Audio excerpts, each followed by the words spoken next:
I'm Ben Pugh, and you're listening to Impact, Parenting with Perspective.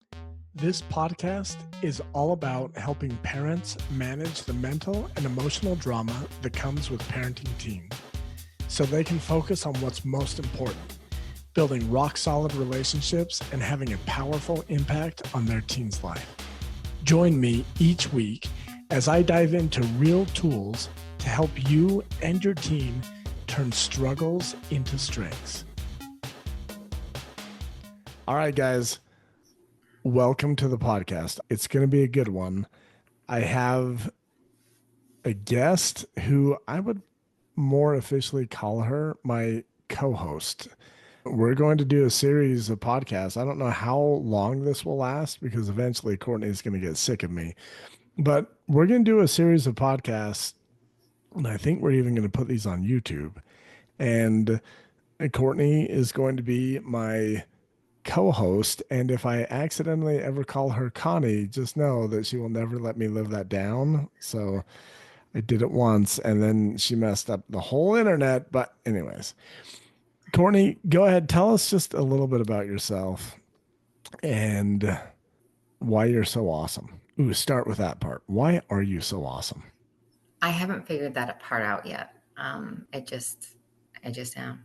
I don't know. I am just a regular mom with 3 kids, and I've been working with you and the Impact membership for about 2 years, I think. And I've seen a lot of change in my house, and yeah, I just would love to help other parents because it's something that I still struggle with. Yeah, that's awesome. Well, thank you for being willing to do this. Let's talk briefly about the book that you're reading that you're trying to get me to read, which every time you talk to me about it, it just moves up in my list. I think it's at least within the top 100 right now. So, okay, probably top 10. It should move up. Well, I text you like, I don't know, a week, 2 weeks ago. And I was like, I've been listening to this book and it's pretty much everything that you've taught except different verbiage. Do you remember that? The time that you asked me to speak at your funeral. Oh, yeah. Yeah. Yeah. Guys, So I'm dying, by the way. Just joking. I'm not dying, but I am starting to. I notice people that I'm like, hey, I think you might say something nice about me if I ever die. Would you speak at my funeral? And Cortni's the first one I've asked. So thank you for agreeing. yes, as long as you don't mess it up. But it's a great book. And like I said, it's everything that you've been teaching. She just words it differently. And I feel like the more you hear something, especially if it's said in a different way, but I know for myself, the more I hear it, the more it's going to stick with me. That's why sometimes, like when there was not group coaching calls or I wasn't listening to the podcast or talking to you regularly, I would slide back into my old ways. Like, I just feel like the more you hear something, the better. Yeah. Let me add to that. So I believe that the more you hear something, the more your subconscious accepts that as reality. And this might be a little bit weird and deep, but I believe that we create reality by giving our circumstances meaning. So you and my podcast that came out this week, I talked about me and a dad. We were sitting right next to each other at a girls' basketball game, which girls' basketball is so much different than boys' basketball. It's just blows my mind. It's funny. Anyways, a ball got knocked out of bounds. I'm literally sitting side to side with his dad. Like we play basketball together. We're pretty good friends. He's got a daughter on the team, and his wife is the head coach of the team. And I'm just honestly there to hang out with him and my wife because I'm a people person. And I'm like, hey, there's people here. Let's go. Anyways, a ball got knocked out of bounds. And in my mind, I'm like, well, that's too bad. One of our girls just knocked it out of bounds. The ref blows a whistle, makes the call, and gives the ball to the other team, which I'm like, yeah, we knocked it out of bounds. That makes sense. This other dad is like, are you kidding me? Ref, that's a bad call. And I'm like, I thought it went off of he saw it a completely different way. his experience of reality was very different from mine. And it's based on our perception, it's based on how we view things, how we think about things. And so, back to this book, which I am going to read eventually.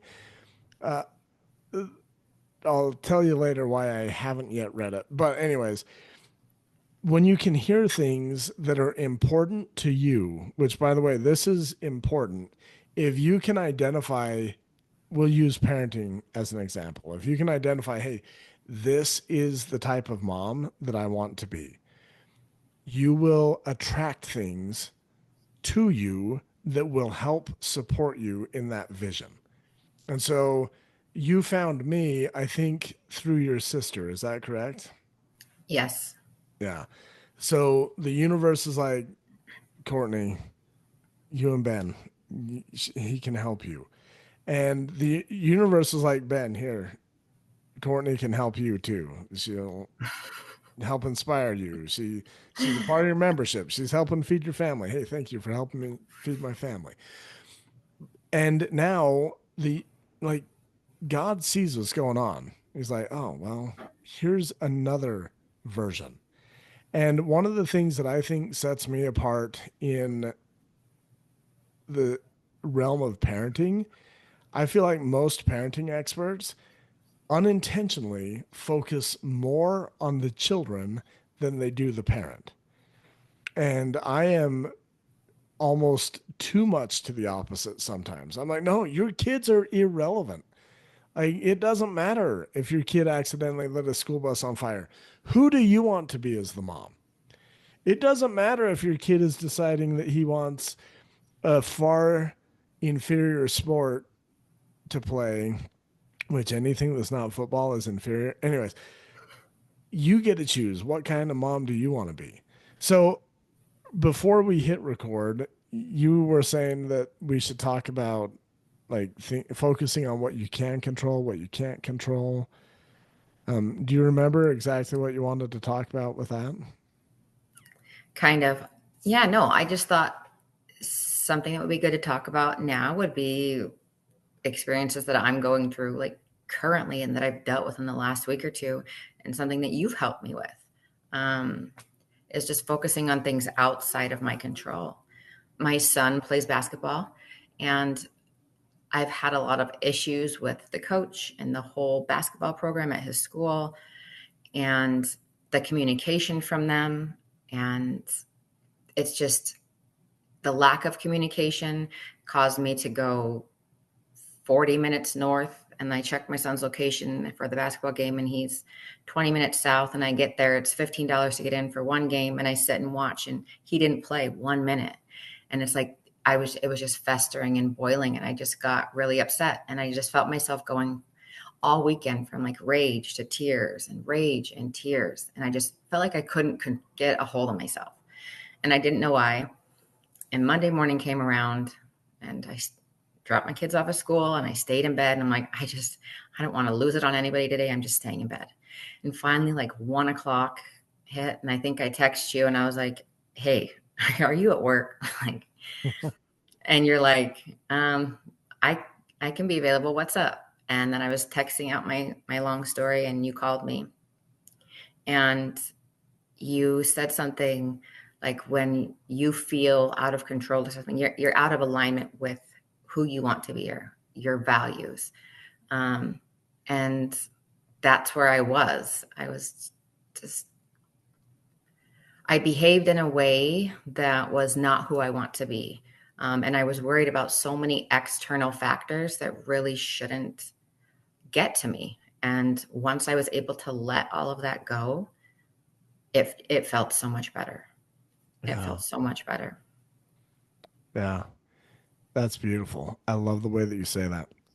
Let me just say to our audience, guys, I know Courtney pretty well. We've worked together for 2-ish years, somewhere in there.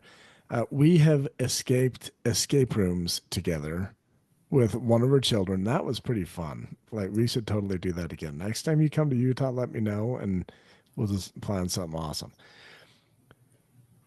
Courtney, I wouldn't let just anyone speak at my funeral. So that should tell you that you are pretty awesome. And as awesome as you are, you catch yourself living out of alignment or out of integrity with who you want to be. Is that correct? Yes. Now, you're pretty awesome. If you could live out of integrity, how easy would it be for people who aren't as awesome to live out of integrity? I think everybody does. I think Yeah. we all go in and out. It's just a matter of being aware of it, right? Yes. The awareness is a powerful component. I believe that awareness precedes the power to choose. If you don't have awareness, you can't make choices. And a lot of people, especially in our country right now, I believe are living on autopilot.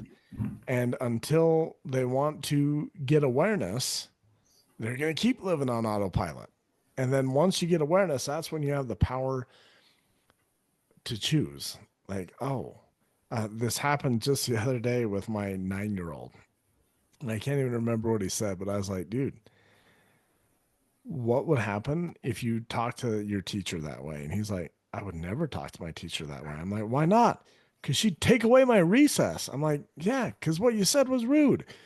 What would happen if you said that to your friend? And he's like, well, we'd just be joking. And I'm like, okay, so what could happen? He's like, well, he might think it's funny.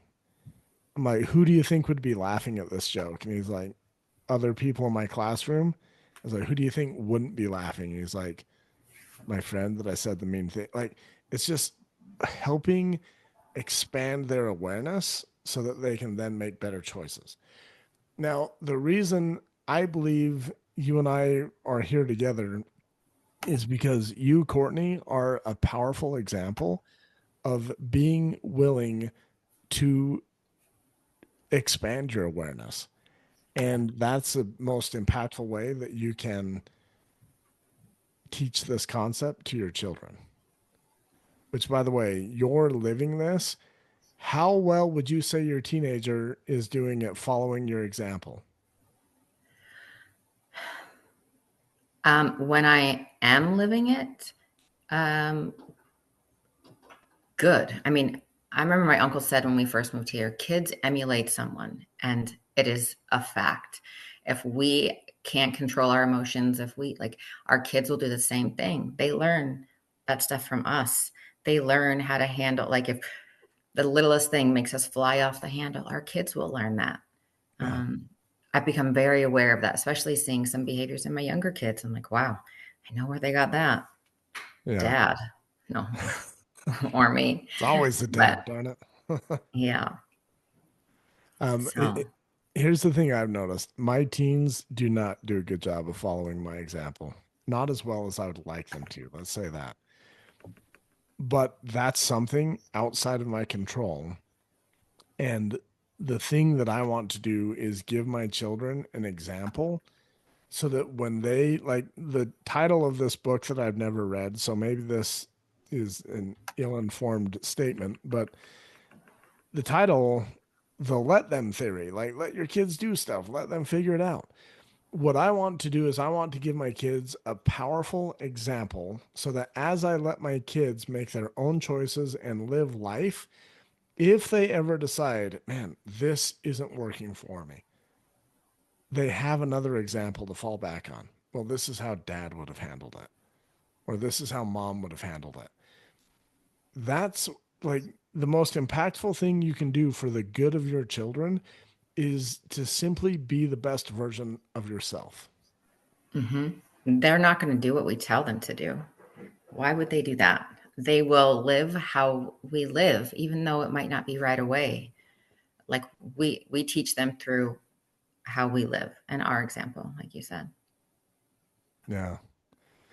Since I've never read this book, I'm just here on Google, and there's this button that's like, want to know the summary of this book? And I was like, oh, yeah, sure. And it says, let's see, allows us to let go of the burden of responsibility of things outside of our control. We cannot force people to behave in ways that they don't want to. Guys, that is my whole foundational premise when it comes to parenting. Mm-hmm. You are not responsible for how your children behave. Yes, you can impact it. Like if every time your kid wants a sucker and throws a temper tantrum and you give him a sucker, by the time he's a teenager, those temper tantrums are going to get bigger, louder. They're going to want bigger things, but you're still not responsible for that because you can't go back in time and unparent the old way. You can just start from now. Well, what am I responsible for? Well, from today moving forward, I am never going to give you a sucker in response to a temper tantrum. You like, in my opinion, that is one of the things that I teach that makes parenting the easiest. When parenting is hard and overwhelming, I guarantee you, you are focused on things outside of your control. And Yes. yeah, and when Sorry, you keep let, going. no, next time, can I either get an amen or a hallelujah? Just joking. Okay, not a yes.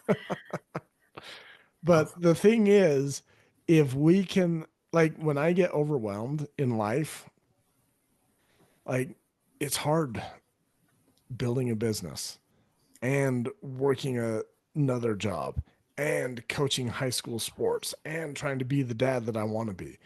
And when I get overwhelmed, it's a powerful practice to sit back and explore what am I focused on that's outside of my control. And once I identify that, like during the football season, I remember realizing, oh my goodness, I'm focused on whether or not we win. Oh my goodness, I'm focused on whether or not the kids that I coach play well this week. And I was like, I can't control any of that. So every time I catch myself focused on something outside of my control, I'm going to redirect my energy and I'm going to focus on, well, I can't control that. What can I control? I can control being a coach who's calm. I can control how much I care about my players. Just last night at another girls' basketball game, two of my football players were sitting up in the bleachers, and I snuck up behind them and like sat right in between them, like kind of had to squish in. And they're like, "Coach Pugh, what are you like?" They just love seeing me, and we're in the process of hiring a new football coach. And both these kids are like, "Dude, did you apply to be the head coach?" I was like, no, I don't want to be a head coach. And they're like, you would be the best head coach. We love you. You're our favorite coach. And that's because I focus on me and what I can control. So go ahead, Courtney. You probably have something super smart you want to say. no, no, I don't. Um, you should apply for a head coach because I think you would be a great coach. I think you would inspire kids and encourage kids. Like watching my son in this high school basketball culture, it's not healthy. And I wish he had a coach that would inspire him. And he can still yell at them, whatever. Like that's fine. But be the leader, be the coach that kids want to follow, that kids want to come back and visit after they graduate and help with camps. Like be the person that can make a change in somebody's life. Like if you give the example, like show people that you have faith in them or players, like you have, Yeah. I know you can do it, you can do it, rather than keep them sitting out until the last 38 seconds of the game. Like they know you don't have faith in them. They're not going to play to their highest potential. Yeah. It's it's heartbreaking. We need more coaches like you. Absolutely. I'm still not going to apply, but oh, maybe I would. You bring your son out to Utah. If he'll play football, I'll Yeah. apply. He's basketball. He's going to volleyball. I think this is his last year of basketball. Yeah, we don't even have volleyball in our high school, which is unfortunate. have Have you seen Ted Lasso? No, Have you heard of Ted Lasso? I've heard of it. Yes, Do a you little have bit. Apple TV? Hmm. Wait, you have Apple TV and you haven't watched Ted Lasso? I don't use Apple TV. I have it. I don't use it. All right, well, here's your homework assignment. Watch Ted Lasso. I okay, it does swear all the time. I know. It's just I'm giving our other listeners a warning. But I love Ted Lasso's approach.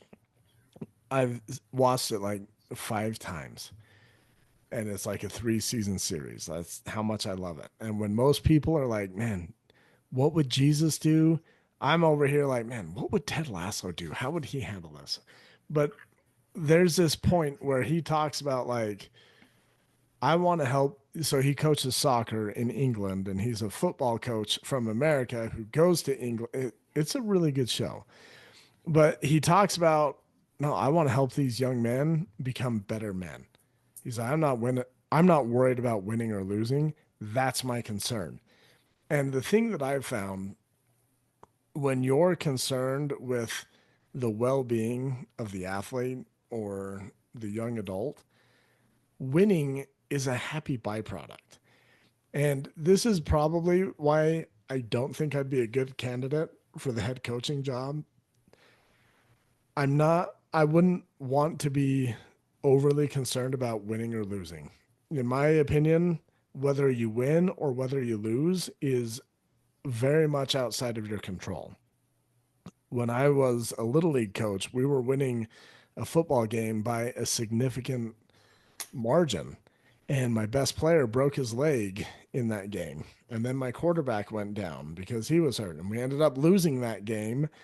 And in my opinion, that was outside my control. Like, I can't control injuries, I can't control any of this stuff. And so for me, my focus would be on how do I foster the growth of good men?